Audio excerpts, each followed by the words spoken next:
Hello friends, welcome to honey GS classes. ఈరోజు మనకి board అందుబాటులో లేదు అని చెప్పేసి యాప్లో క్లాస్ చేస్తున్నాము. ఎటువంటి ఇబ్బంది లేదు. ఇక్కడ ఈరోజు అన్ని ఆర్టికల్స్ వన్ లైన్లో వస్తాయి కాబట్టి ఓన్లీ పెద్ద ఆర్టికల్ మనకి ఎస్సీఓ సబ్మిట్ అని చెప్పేసి వార్తల్లో ఉంది. మనం ఆల్రెడీ జూలై 4th కరెంట్ అఫైర్స్లో బోర్డు మీద ఎక్స్ప్లెయిన్ చేయడం జరిగింది. కొన్ని అప్డేట్స్ అయితే వస్తాయి. నెక్స్ట్ మనం 6 months కరెంట్ అఫైర్స్ సిరీస్ చేసుకోవాల్సి ఉంది కాబట్టి ఈరోజు కరెంట్ అఫైర్స్ పెండింగ్లో ఉంటే రేపటికి 3 days అవుతుంది. ఎక్కువ ఆర్టికల్స్ పెండింగ్లో ఉంటే మన క్లాస్కి ఇంట్రెస్ట్ ఉండదు కాబట్టి ఈరోజు అయితే యాప్లో చేస్తున్నాము. అడ్జస్ట్ చేసుకోవాలి కొన్నిసార్లు. మనం July 5th and 6th current affairs చేయాల్సి ఉన్నది. ఈ 5th కరెంట్ అఫైర్స్ మనం ఆల్రెడీ గ్రూప్లో పోస్ట్ చేసినాం నిన్న నోట్స్. ఈ నోట్స్లో 5th ఆర్టికల్స్ ఉన్నాయి కదా, 6th ఆర్టికల్స్ని కూడా కలిపి 2 days కోసం అని చెప్పేసి క్లాస్ చేస్తున్నాం. ఫస్ట్ చూస్తే జూలై 6th అంటే ఈరోజు ఇంటర్నేషనల్ డే ఆఫ్ కోఆపరేటివ్స్ అని చెప్పి సహకార సంఘాల దినం అని చెప్పేసి జరుపుకుంటాం. అయితే ఇది ఎవ్రీ జూలైలో ఫస్ట్ సాటర్డే ఎప్పుడు వస్తే అప్పుడు జరుపుకుంటాం. అయితే మనకి ఇది పిఐబి న్యూస్లో వచ్చింది కాబట్టి బాగా గుర్తుపెట్టుకోవాలి. 5th జూలై పిఐబి న్యూస్లో వచ్చింది. 6th పిఐబి ఈరోజు నైట్లో కొంచెం ఎక్కువ సమాచారం వస్తుంది. ఈరోజు కాబట్టి ఎక్కువ ఇనిషియేటివ్ మనకి గవర్నమెంట్ జరుపుకుంటుంది కాబట్టి వార్తల్లో మరికొన్ని అంశాలు వస్తే మనం రేపు డిస్కస్ చేద్దాం. థీమ్ ఏంటి అంటే కోఆపరేటివ్ అనేది build a better future for all అని చెప్పేసి తీసుకోవడం జరిగింది. అంటే అందరి కోసము మంచి భవిష్యత్తుని ఈ సహకార సంఘాలు అయితే బిల్డ్ చేస్తాయట. థీమ్ మనకి ఈజీగా ఉంది కాబట్టి ఎటువంటి ఇబ్బంది లేదు. యాజ్ పర్ పిఐబిని చూస్తే యుఎన్ఓ అనేది జనరల్ అసెంబ్లీ అనేది 2025ని ఇంటర్నేషనల్ ఇయర్ ఆఫ్ కోఆపరేటివ్స్గా రెండవసారి డిక్లేర్ చేసిందట.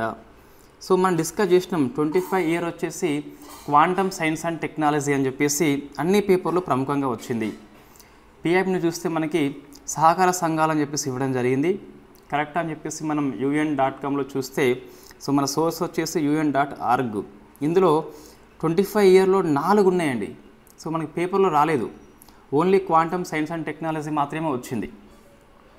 ఈ 4 మనం చూస్తే 4 కూడా యుఎన్ఓ యొక్క ఇయర్స్ కాబట్టి గుర్తుపెట్టుకోవాలి. ఏ ఇయర్? 25 year అని చెప్పేసి చూసుకో, 24 అయితే కాదు.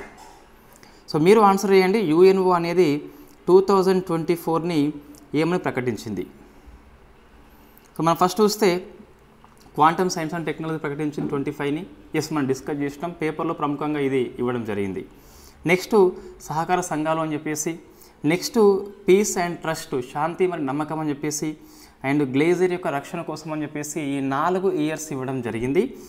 యాజ్ పర్ యుఎన్ఓ కథనం ప్రకారం చూస్తే మనం ఒరిజినల్ సైట్లో చెక్ చేయడం జరిగింది. 4 మనకు ఉన్నాయి 25 yearలో అని చెప్పేసి గుర్తుపెట్టుకోవాలి. ఇండియా వచ్చేసి గాంధీనగర్లో మనకి ఈరోజు సహకార శాఖ మంత్రి అమిత్ షా గారు సహకార్ సే సమృద్ధి అని చెప్పేసి మీటింగ్ పెట్టుకొని నెంబర్ ఆఫ్ ఇనిషియేటివ్ స్టార్ట్ చేస్తున్నాడు. మనం రేపు మరికొన్ని డిస్కస్ చేద్దాం. ఈ సహకార సంఘాల దినంని ఇండియా ప్రభుత్వం వచ్చేసి గాంధీనగర్లో జరుపుకుంటుంది సహకార్ సే సమృద్ధి యొక్క థీమ్ ఉపయోగించుకొని. నెక్స్ట్ చూస్తే మనకి పాలిటీ ఆర్టికల్స్ వార్తల్లో ఉన్నాయి. ఇది మనం డిస్కస్ చేసినాం ఆల్రెడీ. విద్య అనేది ఏ జాబితాలో ఉంది అని చెప్పేసి. నెక్స్ట్ జార్ఖండ్ సీఎంగా చంపై సోరెన్ రాజీనామా చేసిండు. ఇది డిస్కస్ చేసినాం. మళ్ళీ ఎందుకు రాసినామంటే ఇక్కడ నూతన సీఎంగా హేమంత్ సోరెన్ వచ్చిండు. ఇతను 3వసారి సీఎం అని చెప్పేసి గుర్తుపెట్టుకోవాలి. 164 సబ్ క్లాస్ 1 ప్రకారము CM appointed by governor of the state అని చెప్పేసి తెలుసు మనకి ఆల్రెడీ. ప్రమాణ స్వీకారం కూడా చేయించడం జరిగింది. కాబట్టి జార్ఖండ్ యొక్క నూతన ముఖ్యమంత్రిగా హేమంత్ సోరెన్ అని చెప్పేసి మనకి వార్తల్లో ఉన్న వ్యక్తి. నెక్స్ట్ ఈ పశ్చిమ బెంగాల్లో ఎమ్మెల్యే ప్రమాణ స్వీకారం అనేది వివాదాస్పదమైంది. మనం కొద్దిగా డిస్కస్ చేసినాం బోర్డు మీద ఇంతకుముందు కరెంట్ అఫైర్స్ లోపల. ఏం జరిగింది అంటే పశ్చిమ బెంగాల్ గవర్నర్ పేరు ఆనంద్ బోస్. సివి ఆనంద్ బోస్. పశ్చిమ బెంగాల్లో ఉప ఎన్నికలు జరిగినాయి. 2 ఎమ్మెల్యేలు ఎన్నికైనలు. వీళ్ళది తృణమూల్ కాంగ్రెస్ పార్టీ. వీళ్ళు ఏం చేయాలి? సభ కార్యకలాపాల్లో హాజరు కావాలి అంటే చర్చలో ఓటింగ్లో హాజరు కావాలంటే కంపల్సరీ మనకు ప్రమాణ స్వీకారం అయితే చేయాలి. అది కంపల్సరీ. ఇప్పుడు ఏం చేయాలి? వీళ్ళు ప్రమాణ స్వీకారం చేయాల్సి వచ్చింది. మనం ఎవరు చేయించాలి? యాజ్ పర్ రాజ్యాంగం చూస్తే 188 ఆర్టికల్. సో మనకి సెంట్రల్లో చూస్తే 99 ఆర్టికల్ ఉంటుంది. ఇక్కడనేమో ఎంపీల ప్రమాణ స్వీకారం వచ్చేసి రాష్ట్రపతి గారు చేయిస్తారు, లేదా సో రాష్ట్రపతి సూచించిన వ్యక్తి అని చెప్పేసి ఉంటుంది. సేమ్ వివరణ 188లో కనిపిస్తుంది. ఒక ఎమ్మెల్యే మనకు సో ప్రమాణ స్వీకారం చేయించేది గవర్నరు, లేదా గవర్నర్ సూచించిన వ్యక్తి. జనరల్లీ మనకి ఏమవుతుందంటే సో గవర్నరు చేయించరు, స్పీకర్ చేయిస్తారు. జనరల్లీ చెప్తున్నా, యాజ్ పర్ కాన్స్టిట్యూషన్ చూస్తే మనకి ఏంటి ఆన్సర్ అంటే గవర్నర్ చేయించాలి, లేదా గవర్నర్ చే నియమించబడ్డ వ్యక్తి ఎవరైతే వాళ్ళు చేత 3వ షెడ్యూల్లో ఏ విధంగా ఉంటే ఆ విధంగా ప్రమాణ స్వీకారం చేయాల్సి వస్తే ఒక ఎమ్మెల్యే. ఏమైంది అంటే సో గవర్నరు డిప్యూటీ స్పీకర్ ద్వారా చేయించమని చెప్పేసి చెప్పిండట. 188 ఆర్టికల్ యొక్క అధికారం ఉపయోగించుకొని డిప్యూటీ స్పీకర్కి ఫోన్ చేసి, ఇద్దరు ఎమ్మెల్యేలు కొత్త ఎన్నికైంది కదా, నువ్వు ప్రమాణ స్వీకారం చేయించమని చెప్పి చెప్పడం జరిగింది. సో డిప్యూటీ స్పీకరు సభలో ఉన్నాడు, స్పీకరు కూడా ఉన్నాడు. మళ్ళీ ఏమైంది మనకు, సో స్పీకర్ వచ్చేసి సభా అధ్యక్షుడిగా పనిచేస్తాడు. స్పీకర్ వచ్చేసి సభా అధ్యక్షుడిగా, స్పీకర్ ఉన్నప్పుడు నేను ఎందుకు చేయిస్తా అని చెప్పేసి డిప్యూటీ స్పీకర్ చేయించలేదు. సో అప్పుడు ఏమైంది అంటే అప్పుడు సో రాజ్యాంగ నిబంధనల యొక్క ఉల్లంఘన కింద గవర్నర్ గారు రాష్ట్రపతికి లేఖ రాశారు. వై? బికాస్ స్పీకర్ చేయించాడు, నేనేమన్నా డిప్యూటీ స్పీకర్ని చేయించమన్నా, డిప్యూటీ స్పీకర్ చేయలేదు, స్పీకర్ చేశాడు. 188 ఆర్టికల్ యొక్క ఉల్లంఘన కాబట్టి రాష్ట్రపతి గారికి లేఖ రాయడం జరిగింది. సో ఇది మేబీ పెద్దగా వివాదాస్పదం కాదు మనకు. ఎందుకోసం అంటే ప్రమాణ స్వీకారం చేయడం అయితే ముఖ్యం మనకు, డిప్యూటీ స్పీకర్ చేయిస్తేంది, స్పీకర్ చేయిస్తేంది. సో బట్ ఇక్కడ పట్టింపులు ఉన్నాయి కాబట్టి పట్టించుకోవడం అయితే ఉంటుంది. ఫైనల్ ఏంటి మనకి 99 ఆర్టికల్ కానీ 188 ఆర్టికల్ అని ఏం చెప్తాయంటే రాష్ట్రపతి గవర్నర్ గారు చేయించాలి, లేదా వారు ఎవరైనా నియామకం చేస్తే వాళ్ళే చేయించాలి. డిప్యూటీ స్పీకర్ నియామకం చేస్తే చేయించలేదు అతను. నెక్స్ట్ మరికొన్ని పాలిటీ ఆర్టికల్స్, ఇవన్నీ 1 లైన్ ఆన్సర్ అండి. 2 హైకోర్టులకి చీఫ్ జస్టిస్ రావడం జరిగింది. పంజాబ్ హర్యానా హైకోర్టుకి షీలా నాగ్, జార్ఖండ్ హైకోర్టుకి విద్యుత్ రంజన్ సరంగ్ అని చెప్పేసి వచ్చిండు. సో మనకి హైకోర్టు యొక్క న్యాయమూర్తులు చీఫ్ జస్టిస్లని సుప్రీంకోర్టు కొలీజియం సిఫార్సు చేస్తుంది. కొలీజియం అంటే ఇక్కడ మనకి 1+4 కాదు, 1+2 అని చెప్పేసి చూసుకోవాలి. హైకోర్టు కోసం కాబట్టి 1+2 అని చెప్పేసి ఉంటుంది. 217 సబ్ క్లాస్ 1 ప్రకారం మనకు సో రాష్ట్రపతి గారు నియామకం అయితే చేస్తారు. ప్రమాణ స్వీకారం చేయించేది కూడా రాష్ట్రపతి అయితే కాదు, గవర్నర్ అని చెప్పేసి గుర్తుపెట్టుకోవాలి. నియామకము by president of India, oath by governor of the state అని చెప్పేసి చూసుకోవాలి. నెక్స్ట్ సెక్యూరిటీస్ అప్పీలేట్ ట్రిబ్యునల్ వార్తల్లో ఉంది. సో SCAT అని చెప్పేసి ఇది మనకు ఈనాడు పేపర్లో వచ్చిన ఆర్టికల్ అండి. జస్ట్ ఒక వాక్యాన్ని తీసుకుని మనం ఎక్స్ప్లెయిన్ చేస్తున్నాం. ఆ వాక్యం ఏంటి అంటే మన chief justice of India so ఏమంటాడు అంటే మరిన్ని SCATలు భారతదేశానికి అవసరం అని చెప్పి చెప్పడం జరిగింది. సో మనకి SCAT ఓన్లీ ముంబైలో మాత్రమే బెంచ్ ఉందట, ఒక బెంచ్ సరిపోదు, మరిన్ని బెంచులు కావాలని చెప్పేసి ఒక వ్యాఖ్య చేసిండు. కరెంట్ అఫైర్స్ కొత్త అభ్యర్థి ఏం చేస్తాడంటే పెద్దగా దానికి ఇంపార్టెన్స్ ఇవ్వడు, స్కిప్ చేస్తాడు. సో మన పేపర్ యొక్క సరళి చూస్తే ఎక్కువ పాలిటీ క్వశ్చన్స్ పేపర్లో వచ్చిన వ్యాఖ్యల ఆధారంగా కూడా కొన్నిసార్లు వస్తాయి.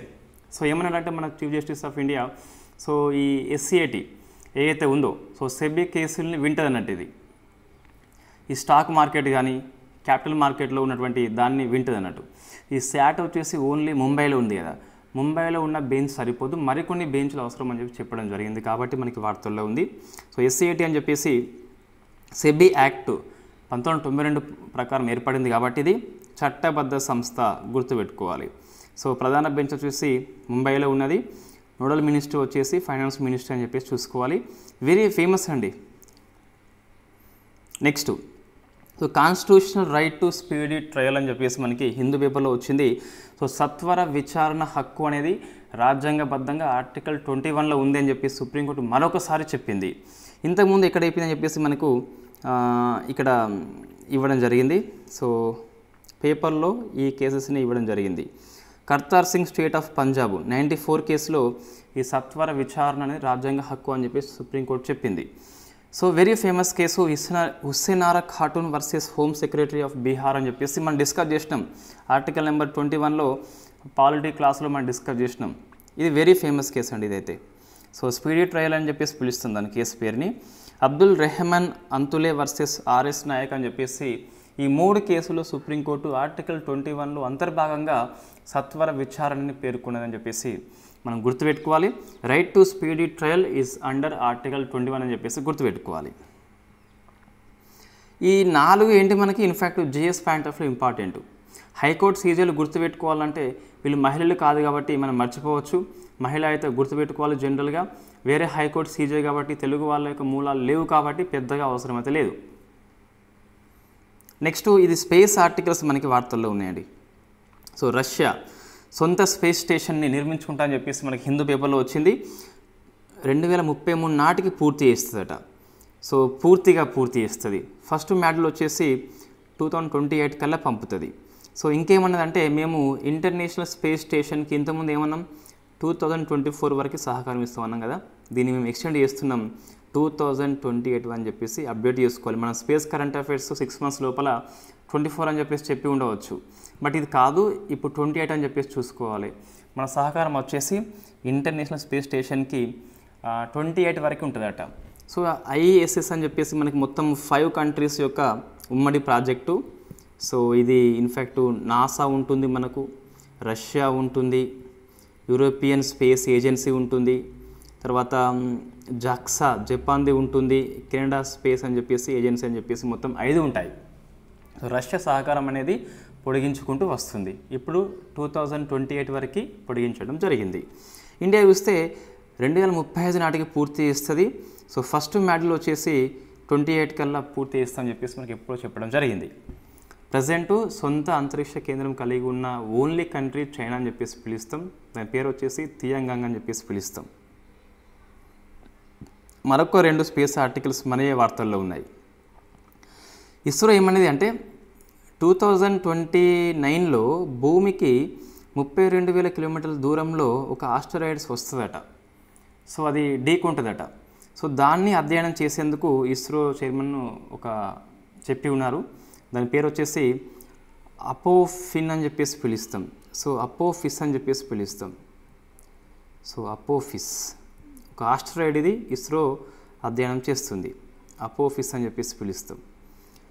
సో గ్రహశకలాన్ని అధ్యయనం చేస్తుంది ఇస్రో. వెరీ ఫస్ట్ టైం ఒక ఢీకునే గ్రహశకలాన్ని అధ్యయనం చేస్తుంది. ఇంతకుముందు చూస్తే మనకు డాట్ మిషన్ నాసాది వార్తల్లో ఉంది. డెడిమోస్ అని చెప్పేసి గ్రహశకలాన్ని అధ్యయనం చేస్తుంది. ఒసిరిస్ అపెక్స్ అని చెప్పేసి బెన్ను గ్రహశకలాన్ని అధ్యయనం చేస్తున్నాం మనం. ఇవి 2 కూడా నాసా యొక్క మిషన్స్ గ్రహశకలాల అధ్యయనం కాబట్టి సో మనకి ఈ అపోఫిస్ వార్తల్లో ఉంది కాబట్టి ఇవి 2 కూడా గుర్తుకు రావాలి కనీసం. నెక్స్ట్ సో యాక్సిమ్స్ 4 మిషన్ అని చెప్పేసి వెరీ ఫేమస్ మిషన్ వార్తల్లో ఉంది. అక్టోబర్ 2024లో దీన్ని యాక్సిమ్స్ అనే ఒక ప్రైవేట్ సంస్థ ప్రయోగిస్తుంది త్రూ ది ఫాల్కన్ 9 రాకెట్ అని చెప్పేసి. సో మనమైనా డిస్కస్ చేస్తున్నామంటే అమెరికా వాళ్ళు పంపిస్తే ఇందులో మన ఇస్రో వ్యోమగాములు మొత్తం 4 ఉన్నారు కదా, గగనయాన్ కోసము ఎంపిక చేయబడే వాళ్ళు, అందులో 2 పంపిస్తారట. సో ఇన్ఫ్యాక్ట్ 2 సెలెక్ట్ చేసినలో ఫైనల్ కల్లా అక్టోబర్ కల్లా 1 పంపిస్తారట. సో అందుకు మనకి వార్తల్లో ఉంది. ఒకరు ఎవరని చెప్పేసి మనకి ఇంకా రాలేదు. సో షార్ట్ లిస్ట్ చేయడం జరిగింది 2 అని చెప్పేసి. అప్పుడు మనం డిస్కస్ చేద్దాం ఎవరు ఒకరు అని చెప్పేసి. మళ్ళీ మనకు గ్రూప్ 2 ఎగ్జాము సో క్లాస్ చేసే వరకైతే పోస్ట్ పోన్ కాలేదు. బట్ మనకి సోషల్ మీడియాలో చూస్తే చాలామంది గ్రూప్ 2 అని చెప్పేసి పోస్ట్ పోన్ అని చెప్పేసి చెప్పడం జరిగింది. మనకి తెలంగాణ ఛానల్ కూడా రావడం జరిగింది కాబట్టి మేబీ పోస్ట్ పోన్కి అవకాశం ఎక్కువ ఉంది. సో అది అవ్వచ్చు అవ్వకపోవచ్చు. ఒక అవిత గిట్ట ఇది మనకు అక్టోబర్ కల్లా ఎగ్జామ్ ఉండకపోవచ్చు కాబట్టి గ్రూప్ 1 తర్వాతే ఉండొచ్చు కాబట్టి అవకాశం అయితే ఈ కరెంట్ అఫైర్స్ రావచ్చు మనకి. సో ఏంది యాక్సిమ్స్ 4 మిషన్లో మన వ్యోమగామి ఎవరని చెప్పేసి అప్డేట్ మనం చేసుకోవాలి అక్టోబర్ మాసం లోపల. సో ఒకంతకు ఈ పోస్ట్ పోన్ అనేది కొంతమందికి ఇష్టం, కొంతమందికి ఇష్టం కాకపోవచ్చు. డిపెండ్ ఆన్ ది ఇండివిజువల్ అండి. మనం దీన్ని వ్యాఖ్య చేయలేము. మన గ్రూప్ 1 ఎగ్జామ్ అయితే మనం వ్యాఖ్య చేయవచ్చు కానీ సో గ్రూప్ 2 వచ్చేసి మనకు సంబంధం లేదు కాబట్టి ఇన్ఫ్యాక్ట్ వ్యాఖ్యలు మనం చేయలేము. అది ఎవరికి ఎలా ఉంటుందని చెప్పేసి వ్యక్తిగత అంశం కంప్లీట్గా. మనం ఇక్కడ ఎటువంటి పోస్ట్పోన్ మీద వ్యాఖ్యలు చేయము. సో మనమైతే కరెంట్ అఫైర్స్ క్లాసెస్ అయితే అందిస్తాము. ఏది అవసరమో అదైతే డిస్కస్ చేద్దాం. సో ఎకనామిక్ కరెంట్ అఫైర్స్ అనేది మనం జూలై 1st వీక్లో చేయాల్సి ఉండే, మనం ఆల్రెడీ తమిళలో కూడా చేసుకుని పెట్టుకున్నాం. సో క్లాస్ వాస్తవంగా మంగళవారం బుధవారం స్టార్ట్ చేయాల్సి ఉండే, బట్ మనం పోస్ట్పోన్ చేస్తున్నాం. గ్రూప్ 2 ఎగ్జామ్ పోస్ట్పోన్ అయింది కాబట్టి ఏపీపీఎస్సీ వాళ్ళకి ఎగ్జామ్ లేదు, టీజీపీఎస్సీ వాళ్ళకి ఎగ్జామ్ లేదని చెప్పేసి భావిస్తున్నాం కాబట్టి సో సర్వే వచ్చినాక క్లాస్ చేద్దాం, అది మన కోసమే.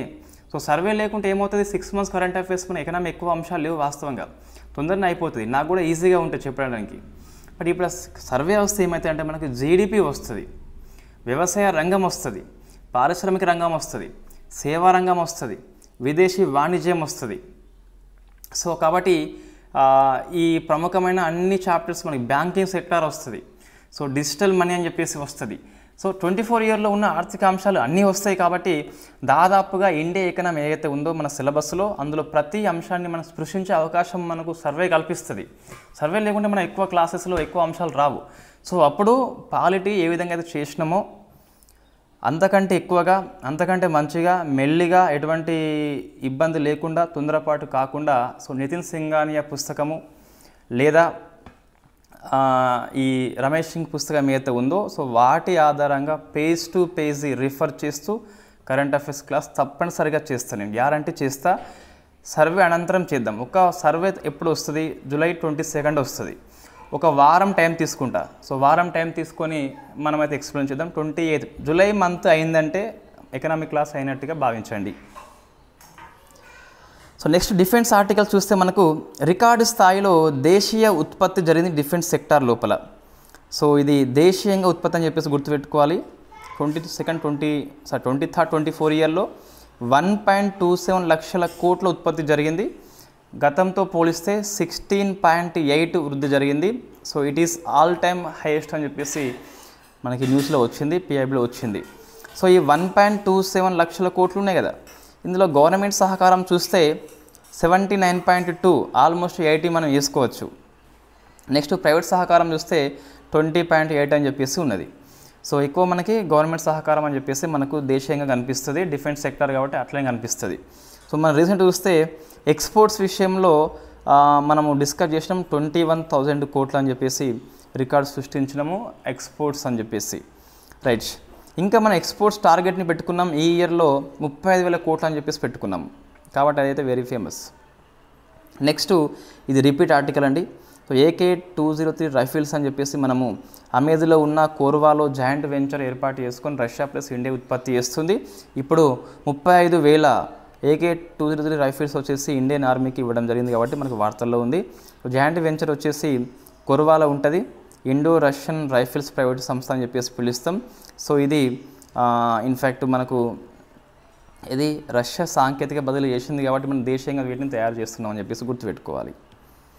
Next science and technology others article. మెరుపు ఈ పిడుగు దాడి అనేది కంట్రోల్ కోసం అని చెప్పేసి ఒడిషా ప్రభుత్వము తాటి చెట్లు పెంచుతుందట, కాబట్టి మనకి వార్తల్లో ఉంది.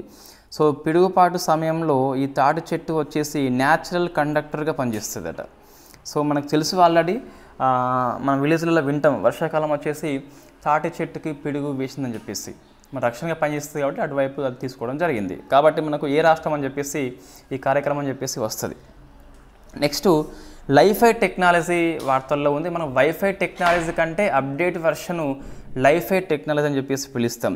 సో లైట్ అని చెప్పేసి పిలుస్తాం మనము. సో వైర్లెస్ కమ్యూనికేషన్ టెక్నాలజీ ఇది, using visible light. So LED లైట్ను ఉపయోగించుకొని ఈ డాటాని ట్రాన్స్మిట్ చేస్తుంది. వైర్లెస్ వైఫై అండ్ లైఫై రెండు ఒకటే విధంగా పనిచేస్తాయి. సో వైఫై కంటే అప్డేట్ వచ్చేసి లైఫై అని చెప్పేసి చూసుకోవాలి. సో ఇక్కడ మినిస్ట్రీ ఆఫ్ డిఫెన్స్ అనేది ఈ టెక్నాలజీ ఉపయోగించుకుంటుంది. దీన్ని ఎవరు అందిస్తున్నారు అంటే మనకు వెల్మెన్ని సంస్థ. సో వెల్మెన్ని సంస్థ అని చెప్పేసి ఈ మినిస్ట్రీ ఆఫ్ డిఫెన్స్కి లైఫై టెక్నాలజీ అయితే అందిస్తుంది. నెక్స్ట్ చూస్తే మరిన్ని ఆర్టికల్స్ ఉన్నాయి, ఇవన్నీ 1 line వస్తాయండి. మానవ మెదడు కణాలతోని హ్యూమనాయిడ్ రోబో చైనా రూపొందించింది. సో తైన్జిన్ యూనివర్సిటీ అని చెప్పేసి పిలుస్తాం. అంటే humanoid robot very first time ఏం కాదు కానీ సో మానవ మెదడు యొక్క కణాలతోని ఇది వెరీ ఫస్ట్ టైం అని చెప్పేసి చూసుకోవాలి. పేరేంటి మనకు పేపర్లో లభ్యం కాలేదు, మీకు తెలిస్తే ఆన్సర్ చేసే ప్రయత్నం చేయండి.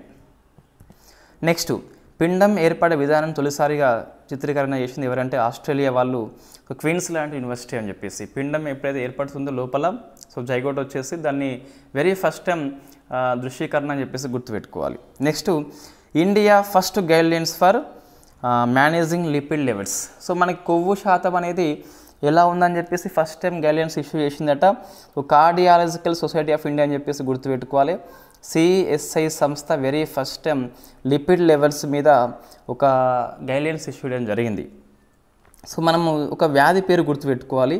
సో వైద్య స్థితి అని చెప్పేసి పిలుస్తాం, దాని పేరు డిస్లీపీడిమియా అని చెప్పేసి పిలుస్తాం. సో డిస్లీపీడిమియా అని చెప్పేసి దీని అర్థం ఏంటంటే మన బ్లడ్ లోపల లిపిడ్స్ వచ్చేసి అబ్నార్మల్ లెవెల్లో ఉంటాయి. అంటే హై ఎల్డిఎల్ ఉంటుంది, లో హెచ్డిఎల్ ఉంటుంది, హై ట్రైగ్లిజరైడ్స్ ఉంటాయి. సో ప్రతి మనిషి 30+ ఇయర్స్, ఇన్ఫ్యాక్ట్ ఎవరు చేసుకున్నా మంచిదే, కానీ వచ్చినట్లయితే ఇయర్ ఒక్కసారన్నా ఈ లిపిడ్ ప్రొఫైల్ టెస్ట్ అని చెప్పేసి ఉంటుంది, చేసుకోవాలి. నువ్వు బక్క ఉన్నంత మాత్రం రక్తము పల్చ ఉన్నట్టుగా అర్థం చేసుకోవద్దు. రక్తం చిక్కగా ఉంటే బ్రెయిన్ స్ట్రోక్, హార్ట్ స్ట్రోక్ వచ్చే అవకాశం ఎక్కువ ఉంటుంది.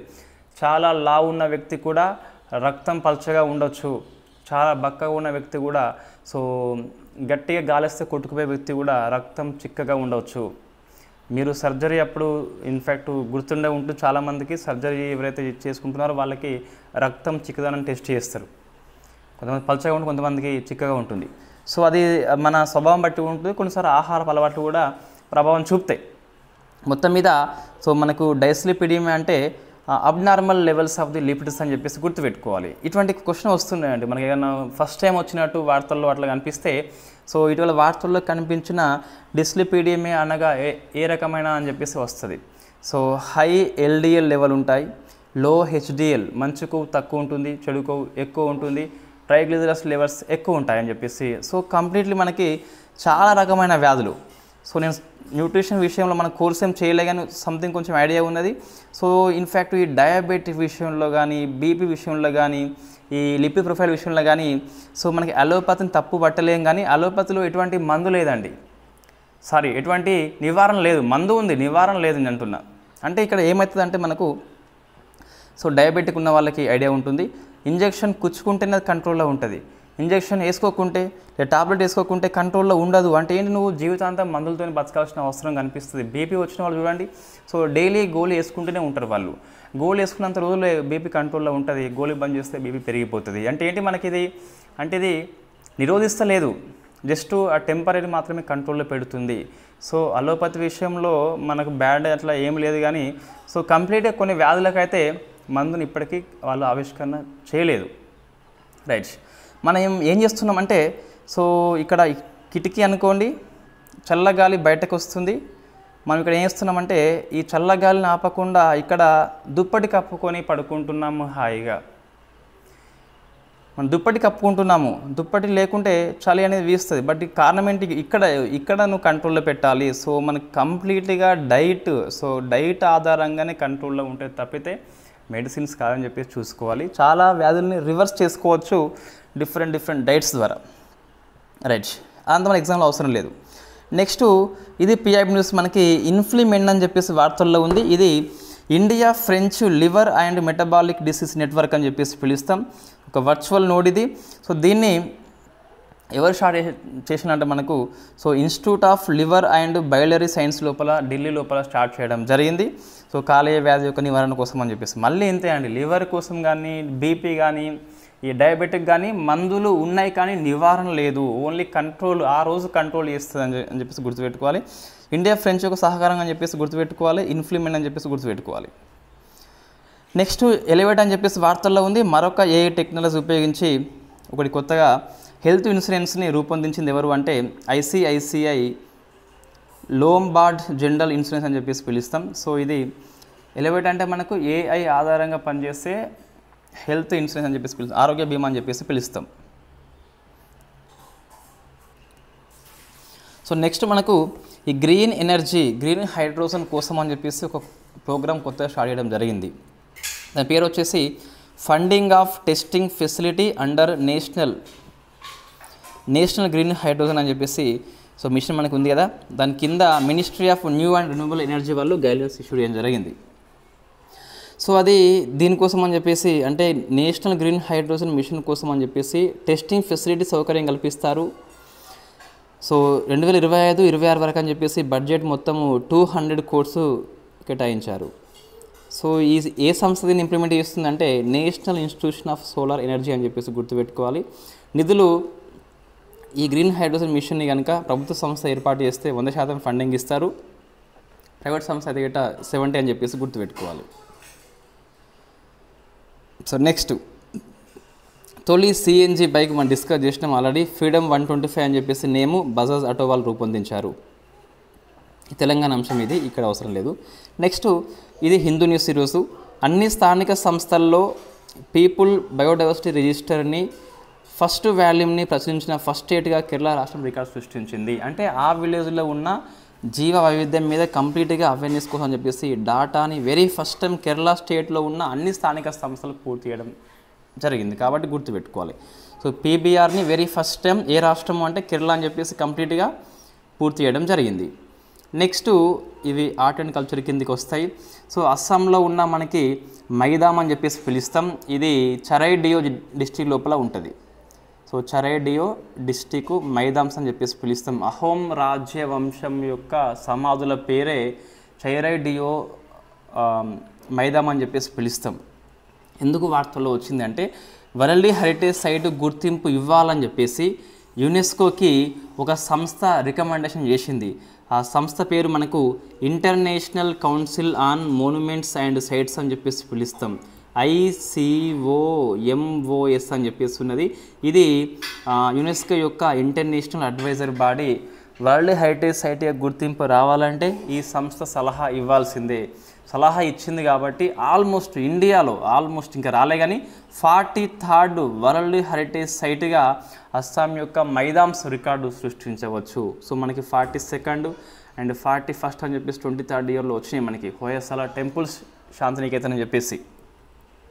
సో మొత్తం మనం 42 ఉన్నాయి కదా. అందులో కల్చరల్ కేటగిరీలో 34 ఉన్నాయి, న్యాచురల్ వచ్చేసి 7 ఉన్నాయి, మిక్స్డ్ వచ్చేసి 1 అయితే మనకు కనిపిస్తుంది. ఆ 1 వచ్చేసి సిక్కింలో ఉన్న కాంచనగంగా నేషనల్ పార్క్ అని చెప్పేసి పిలుస్తాం. సో ఇది మనకి వెరీ ఫేమస్ ఆర్టికల్, గుర్తుపెట్టుకోవాలి. అస్సాంలో ఉన్న చరైడియో డిస్టిక్లో ఉన్న మైదామ్స్ అహోం రాజవంశీయుల యొక్క ఇవి సమాధి దిబ్బలు అని చెప్పేసి మనం కొన్నిసార్లు ఈజిప్ట్ యొక్క పిరమిడ్స్తో కంపేర్ చేస్తాం మనం వీటిని. వరల్డ్ హెరిటేజ్ సైట్ గుర్తింపు వచ్చిందా? రాలేదు, కానీ international council on monuments and sites అనే సిఫార్సు చేసింది కాబట్టి మోస్ట్లీ మనకి ఫైనలైజ్ అయితే అయిపోతుంది. Next world oldest cave painting అని చెప్పేసి ఇంతవరకు కనుగొన్న కేవ్ పెయింటింగ్ లోపల ఇదే వరల్డ్ ఓల్డెస్ట్ అట. సుమారుగా మనకు 51,000 సంవత్సరాల క్రితం దీన్ని ఎవరో పెయింట్ చేయడం జరిగింది. ఇది ఎక్కడ ఉంది మనకంటే ఇన్ఫ్యాక్ట్ ఈ పేరు గుర్తుపెట్టుకోవాలి, ఇండోనేషియా దేశం అని చెప్పేసి లియాంగు కరంపుయాంగ్లో ఉంది. సో లియాంగు కరంపుయాంగ్ అని చెప్పేసి గుర్తుపెట్టుకోవాలి. So very very famous. అక్కడ ఏముంది అంటే అడవి పంది ప్లస్ 3 మానవ బొమ్మలు అని చెప్పేసి కనిపిస్తున్నాయి. సో ఇది కల్చర్ నోట్స్. సో నెక్స్ట్ మనకి SCO సమ్మిట్ డిస్కస్ చేసినాము. దీనిలో కొంత అప్డేట్స్ మనం నేర్చుకోవాలి. సో కొంత అప్డేట్ ఏంటి అంటే 10th మెంబర్గా బెలారస్ కంట్రీ వచ్చిందా? ఎస్ వచ్చింది అఫీషియల్లీ. కాబట్టి SCO మనకు మొత్తం హౌ మెనీ కంట్రీస్ అంటే 9 కంట్రీస్ అని చెప్పేసి గుర్తుపెట్టుకోవాలి. స్టార్టింగ్లో 6 ఉండే 2001లో, 2017 అస్తానా సమ్మిట్లో పాకిస్తాన్ ప్లస్ ఇండియా వచ్చింది, 23rd ఇయర్లో ఇరాన్ వచ్చింది, ఇప్పుడు 24 ఇయర్లో మనకి ఇన్ఫ్యాక్ట్ బెలారస్ అని చెప్పేసి గుర్తుపెట్టుకోవాలి. ఇంకా మనకి ఏంటంటే అప్డేటు అధ్యక్ష పదవి మార్పు జరిగింది కజకిస్తాన్ నుంచి చైనాకి. అంటే నెక్స్ట్ సమ్మిట్ మనకి 25th వచ్చేసి చైనా హోస్ట్ చేస్తుందని చెప్పేసి గుర్తుపెట్టుకోవాలి. నెక్స్ట్ మనకు 24-25 సాంస్కృతిక మరియు పర్యాటక రాజధానిగా కింగ్ డావో ఎంపికైంది. ఇంతకుముందు వారణాసి ఉండే కదా. సో కింగ్ డావో అని చెప్పేసి మన నోట్స్ని అప్డేట్ చేసుకోవాలి. Very very famous question. ఇంకా చూస్తే మనకు ఇప్పుడు బెలారస్ అనేది 10th మెంబర్గా వచ్చింది కాబట్టి అబ్జర్వర్ స్టేట్స్గా ఆఫ్ఘనిస్తాన్, మంగోలియా మాత్రమే ఉంటాయి. ఇంతకుముందు 3 ఉండే కదా ఇక్కడ. సో మనకి ఇక్కడ 2 రాసినాం, ఒకటి కొట్టేసినాం. ఎందుకంటే ఇది వచ్చేసి మెంబర్గా జరిగింది కాబట్టి ప్రెసిడెంట్ ఆఫ్ఘనిస్తాన్ అండ్ మంగోలియా అని చెప్పేసి గుర్తుపెట్టుకోవాలి. ఇంకా చూస్తే యాంటీ డ్రగ్ స్ట్రాటజీ వచ్చేసి SCO దేశాలు 24-29 కోసం అని చెప్పేసి ఒక ప్లాన్ చేసుకోవడం జరిగింది. నెక్స్ట్ కౌంటర్ టెర్రరిజం సెపరేషన్ కోసం అని చెప్పేసి 27 దాకా ఉన్నది. SCO డెవలప్మెంట్ స్ట్రాటజీ అని చెప్పేసి 2035 వరకు అయితే మనకు అనిపిస్తుంది. ఈ 3 కూడా ఇయర్స్ అనేది గుర్తుపెట్టుకోవాలంటే అంతే అవసరం లేదు. కానీ ఈ 10th మెంబర్ కంట్రీ కానీ ఈ టూరిజం అండ్ కల్చరల్ రాజధాని అని చెప్పేసి నెక్స్ట్ ఇయర్ ఇవన్నీ మనం గుర్తుపెట్టుకోవాలి కంపల్సరీ. సో నెక్స్ట్ చూస్తే చైల్డ్ మ్యారేజ్కి వ్యతిరేకంగా సియోరా లియోన్ కంట్రీ చట్టాన్ని ఆమోదించింది. 18 or బిలో ఏజ్ కంటే తక్కువ వాళ్ళు పెళ్లి చేసుకోవద్దని చెప్పేసి. సో మనకి దేశంలో హెడ్డింగ్స్ కొన్ని ఉంటాయి. అటువంటి హెడ్డింగ్ ఇది కాబట్టి సియో రిలీజియన్ పేరు మనం గుర్తుపెట్టుకోవాల్సిన అవసరం కనిపిస్తుంది. సో నెక్స్ట్ చూస్తే గవర్నమెంట్ పాలసీ, ఇవి రెండు మనకు హిందూ ఆర్టికల్సే. పీడబ్ల్యూడి కోసం అని చెప్పేసి, ఫిజికల్ విత్ డిసబిలిటీ కోసం అని చెప్పేసి ఒక క్రీడా ప్రతిభ ప్రోత్సహించాలని చెప్పేసి ఒక స్పోర్ట్స్ మాన్యువల్ని వెరీ ఫస్ట్ టైం కేరళ ప్రభుత్వం రూపొందించింది వాళ్ళ పేరెంట్స్ కోసం అని చెప్పేసి. సో అంగవైకల్యము దివ్యాంగులు ఉంటారు కదా, వాళ్ళ పేరెంట్స్కి సలహాలు అందిస్తుంది ఈ స్పోర్ట్స్ మాన్యువల్ వచ్చేసి వెరీ ఫస్ట్ టైం అని చెప్పేసి గుర్తుపెట్టుకోవాలి. నెక్స్ట్ జైవ గ్రామం అని చెప్పేసి ఒక విలేజ్ మనకి వార్తల్లో ఉంది. సో ప్రమోట్ ఆర్గానిక్ ఫార్మింగ్ అని చెప్పేసి, ఇన్ఫ్యాక్ట్ ఇది ఎర్నాకుళం డిస్టిక్లో కరుమల్లూరు పంచాయతీ. సో కరుమల్లూరు పేరు గుర్తుపెట్టుకోవాలి. అక్కడ ఆర్గానిక్ ఫార్మింగ్ని ఎంకరేజ్ చేయాలని చెప్పేసి జైవ గ్రామం ప్రచార కార్యక్రమాన్ని కండక్ట్ చేస్తున్నారు. నెక్స్ట్ గవర్నమెంట్ పాలసీ, ఇవి రెండు మనకి ఈరోజు జూలై 6 సహకార సంఘం దినం అని చెప్పేసి రెండు ప్రోగ్రామ్స్ని గాంధీనగర్ లోపల అమిత్ షా గారు స్టార్ట్ చేస్తున్నారు. ఒకటి AGR2 స్కీమ్ కింద ఈ నానో ఫెర్టిలైజర్ కొంటే గిట్ట 50% సహకారం ఇస్తారట. నానో యూరియా, నానో DAP అని చెప్పేసి ఉన్నాయి కదా, అవి కొంటే గిట్ట మనకి 50% సహకారం అయితే ఇస్తారట. సో ఇది మనకు గుర్తుపెట్టుకోవాలి కంపల్సరీ. నెక్స్ట్ భారత్ ఆర్గానిక్ అట్టా అని చెప్పేసి అమిత్ షా గారు స్టార్ట్ చేస్తున్నారు. దీన్ని ఎవరు ఉత్పత్తి చేస్తున్నారంటే నేషనల్ కోఆపరేటివ్ ఆర్గానిక్స్ లిమిటెడ్ వాళ్ళు ఉత్పత్తి చేస్తున్నారు. ఈరోజు మరిన్ని ఇనిషియేటివ్ ఉండవచ్చు PIB న్యూస్లో, మనం రేపు డిస్కస్ చేద్దాం బోర్డు మీద. నెక్స్ట్ దివ్య కళామేళ మనకి నెంబర్ ఆఫ్ టైమ్స్ వార్తల్లో వస్తుంది. ఈసారి మనకు దీన్ని భువనేశ్వర్లో ఉన్న Kalinga institution of industrial technology వాళ్ళు కండక్ట్ చేస్తున్నారు. దివ్య కళామేళ అంటే దివ్యాంగుల యొక్క కళని ఇక్కడ మనం ఎగ్జిబిట్ చేయవచ్చు. సో నెక్స్ట్ చూస్తే మనకి ఇగ్నో వచ్చేసి MA ప్రోగ్రాంలో మనకి ఒక కొత్త కోర్స్ని స్టార్ట్ చేసింది, అది భగవద్గీత మీద అని చెప్పేసి గుర్తుపెట్టుకోవాలి. సో ఇగ్నో అని చెప్పేసి ఆ యూనివర్సిటీ పేరు వస్తుంది. నెక్స్ట్ సెహర్ అని చెప్పేసి మనకి వార్తల్లో ఉంది. ఇది ఉమెన్స్ యొక్క పారిశ్రామికవేత్తల సహకారం కోసం అని చెప్పేసి, ప్రోత్సాహం కోసం అని చెప్పేసి ఈ కార్యక్రమం ఉద్దేశించబడింది. MSME లోపల మరొక ఇన్స్టిట్యూట్ అని చెప్పేసి గుర్తుపెట్టుకోవాలి, దాని పేరు సెహర్. మనకు దీన్ని ఎవరు ఇంప్లిమెంట్ చేస్తున్నారంటే మనకు నీతి ఆయోగ్ యొక్క ఉమెన్ ఎంటర్ప్రెన్యూర్షిప్ ప్లాట్ఫామ్, ఇది నీతి ఆయోగ్ యొక్క కార్యక్రమం అండి. సో మరి రాయలేదు, బట్ గుర్తుపెట్టుకోవాలి కంపల్సరీ. ఈ PIB న్యూస్తే మనకు. దాంతోపాటు ట్రాన్స్ యూనియన్ సిబిల్ అని చెప్పేసి రెండు కలిపి ఉమెన్ ఎంటర్ప్రెన్యూర్షిప్ ఎవరైతే ఉంటారో MSME రంగం లోపల వాళ్ళకి ఎకనామిక్ అసిస్టెన్స్ కావచ్చు, ప్రోత్సాహం కావచ్చు అయితే అందిస్తారని చెప్పేసి చూసుకోవాలి. నెక్స్ట్ ఇవి అపాయింట్మెంట్స్ మనకి వార్తల్లో ఉన్నాయి. కీర్ స్టార్మర్ అని చెప్పేసి బ్రిటిష్ ప్రధానికి నియామకం పొందిండు, లేబర్ పార్టీ అని చెప్పేసి. కన్జర్వేటివ్ పార్టీ యొక్క రిషి సునాక్ ఓడిపోయింది కాబట్టి కొత్త ప్రైమ్ మినిస్టర్ ఆఫ్ బ్రిటన్గా వచ్చాడు. ఇతను ఇండియా నుంచి చూస్తే మనకు 28 మెంబర్స్ ఎన్నికైనలేండి. అందులో ఒకరికి మంత్రి పదవి వచ్చింది, లీసా నాండే అని చెప్పేసి పిలుస్తాం.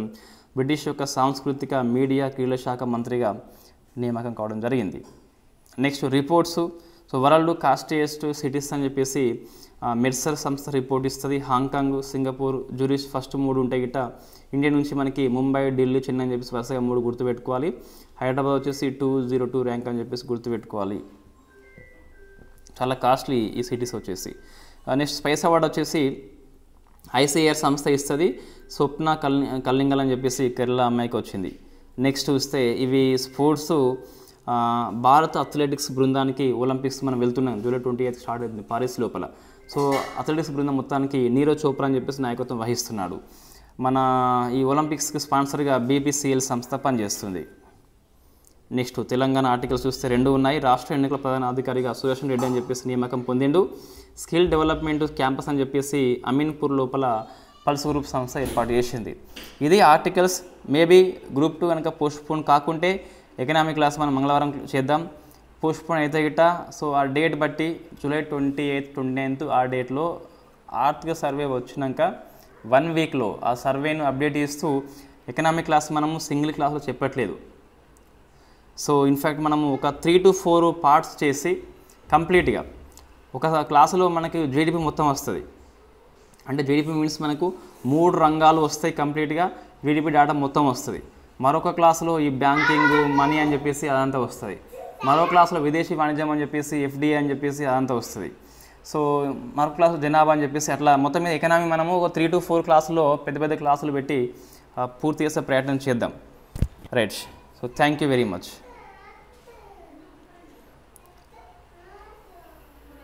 గ్రూప్ 2 కనుక డిసెంబర్లో ఉన్నట్లయితే ఇప్పటి నుంచి గట్టిదైనా సరిపోతుందండి. సబ్జెక్ట్ కరెంట్ అఫైర్స్ జనవరి నుంచి చూసుకొని ఈ మిగతా ఇవి టుంబిరీస్ ఉంటాయి కదా, టుంబిరీస్ నుంచి చిన్నవి ఈ గవర్నమెంట్ పాలసీ ఇవి కాకుండా ఈ స్పోర్ట్స్ రిపోర్ట్స్ అవార్డ్స్ అని చెప్పేసి ఇవన్నీ కూడా last 6 months is enough. So all the best. ఎవరైతే గ్రూప్ 2 వాయిదా పడిందని చెప్పేసి నిరుత్సాహపరచకుండా దాని రివిజన్ కోసం ఉపయోగించుకోండి. తర్వాత ఎవరైతే ఇన్నోళ్ళు డిఎస్ అని చెప్పేసి అటువైపు పోయిన వాళ్ళు గ్రూప్ 2 మీద ఎక్కువ ఫోకస్ చేయండి. సో ఒకవేళ వాయిదా పడకుంటే ఈ వ్యాఖ్యలన్నీ వాపస్ తీసుకోవాలి.